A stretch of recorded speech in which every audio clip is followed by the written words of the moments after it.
गुड़िया बोली, मम्मी एक आम खा लूं? कविता ने सड़क पर गुजर रहे गाड़ियां की तरफ देखते हुए कहा, कुछ देर रुक जा बेटा, अभी बोहनी नहीं हुई, बोहनी होते ही तू एक छोटा सा आम खा लेना। 8 वर्षीय गुड़िया मन मार कर रह गई। कविता आज पहली बार शहर से बाहर सड़क के किनारे आम लेकर बैठी थी। घर में 1 पैसा भी नहीं था। पति को बीमार हुए 4 महीने हो गए थे। पति का टीबी का इलाज चल रहा था। वह धीरे धीरे ठीक हो रहा था, मगर अभी तक काम करने लायक नहीं हुआ था।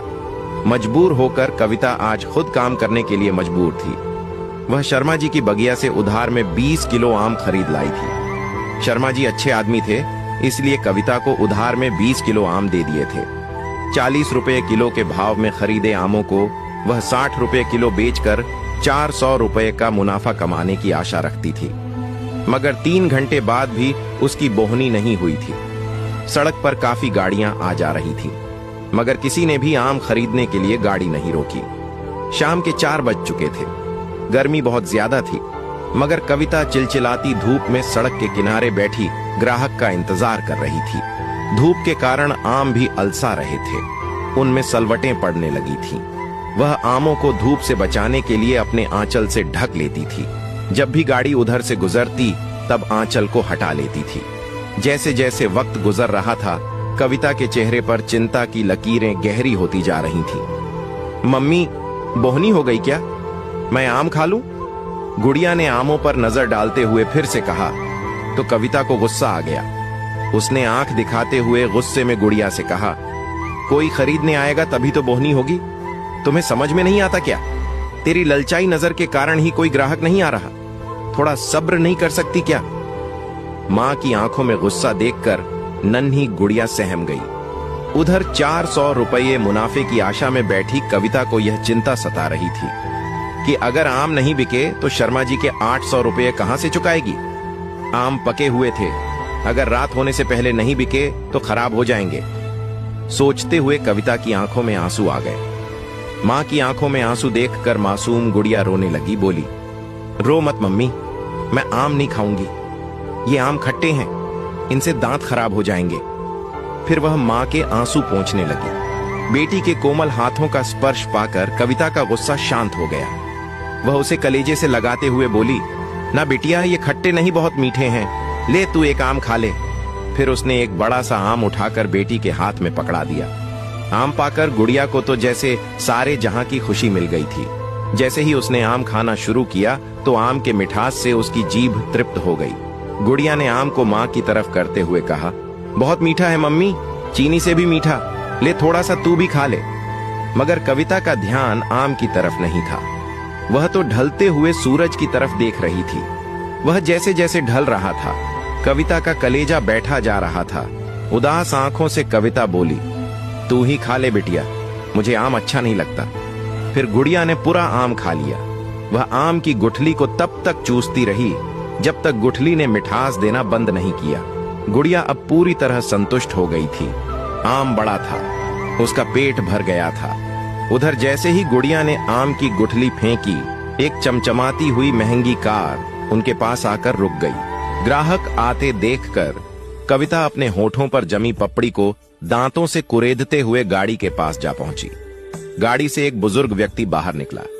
बुजुर्ग को देखते ही कविता बोली, आइए साहब, ताजा और मीठे आम खरीदिए। बुजुर्ग आम के ढेर के पास आया। फिर उसने एक आम उठाया और उसे उंगलियों से दबाते हुए बोला, ये ताजा नहीं है बेटी, देखो कितने पिलपिले हुए पड़े हैं। इतना सुनते ही कविता का चेहरा उतर गया। वह गिड़गिड़ाते हुए बोली, एकदम ताजा है साहब, सुबह ही खरीदे हैं। धूप की वजह से थोड़े डीले पड़ गए हैं, मगर आम बहुत मीठे हैं। खरीद लो साहब, सुबह से यहां बैठी हूं, अभी तक बोहनी नहीं हुई। बुजुर्ग बोला, खरीद लूंगा, मगर भाव तो बताओ। कविता बोली, रात होने वाली है साहब, 20 किलो खरीद कर लाई थी। एक आम बेटी ने खा लिया, बाकी जैसे के वैसे रखे हैं। 40 रुपए किलो खरीदे थे। अगर आप सारे आम खरीद लोगे तो आए भाव लगा दूंगी। आज पहला दिन था, मगर पहले दिन ही सबक मिल गया। आइंदा आम की दुकान नहीं लगाऊंगी। बुजुर्ग ने कविता का उदास चेहरा गौर से देखा, फिर गुड़िया के सर पर हाथ फिराते हुए कहा, बिटिया ने आम खा लिया, फिर भी बोल रही हो बोहनी नहीं हुई। अरे भाई, साक्षात दुर्गा स्वरूप बिटिया ने आम खाया है, इससे बड़ी बोहनी क्या होगी? तुमने इसे खिलाने में देर कर दी होगी बेटी। लाओ सारे आम मुझे दे दो। बुजुर्ग ने अपने ड्राइवर से कहा, सारे आम गाड़ी में रख लो। फिर कविता को 2000 रुपये देते हुए बोला, इतने अच्छे आम शहर में बहुत महंगे मिलते हैं, मगर मैं तुम्हें 100 रुपये किलो के भाव से ही पैसे दे रहा हूं। साथ में एक राय भी दे रहा हूं कि कल से अपनी दुकान उधर उस मोड़ पर लगाना, ताकि वहां गाड़ियों की स्पीड कम होने से ग्राहकों की नजर तुम्हारे आमों पर पड़ जाए। कविता आंखों में आंसू भरकर बोली, आप 60 रुपये किलो के भाव से पैसे दे दो साहब, इतने ज्यादा मैं नहीं ले पाऊंगी। बुजुर्ग बोला, तुम्हारे बाप की उम्र का हूं, चुपचाप पैसे रख लो। बेटियां बाप से पैसे लेते हुए आनाकानी नहीं करती। फिर वह बुजुर्ग 2000 रुपये जबरदस्ती कविता के हाथों में थमाकर चला गया। कविता उस बुजुर्ग की गाड़ी को तब तक देखती रही जब तक वह उसकी आंखों से ओझल नहीं हो गई। अगले दिन से कविता ने वहां आमों की दुकान लगानी शुरू कर दी, जहां बुजुर्ग ने बताया था। सचमुच वहां पर उसकी दुकान चल निकली। अब कविता बोहनी का इंतजार नहीं करती, वह सबसे पहले गुड़िया को आम खिलाती है। गुड़िया को आम खिलाते ही उसकी बिक्री शुरू हो जाती है। अब कविता को समझ में आ गया है कि बेटी की इच्छा पूर्ण करने से बड़ी कोई बोहनी नहीं होती। कविता का पति भी बिल्कुल ठीक हो गया है।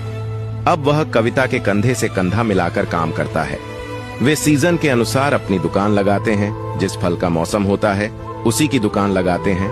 कहानी का मोरल, जिस घर में बेटियां मुस्कुराती हैं और घर में हमेशा माता लक्ष्मी की कृपा बनी रहती है। इसलिए कोशिश ये रखो कि पिता के घर में कभी बेटी की आंख से आंसू न निकले। कहानी अच्छी लगे तो शेयर जरूर कीजिएगा।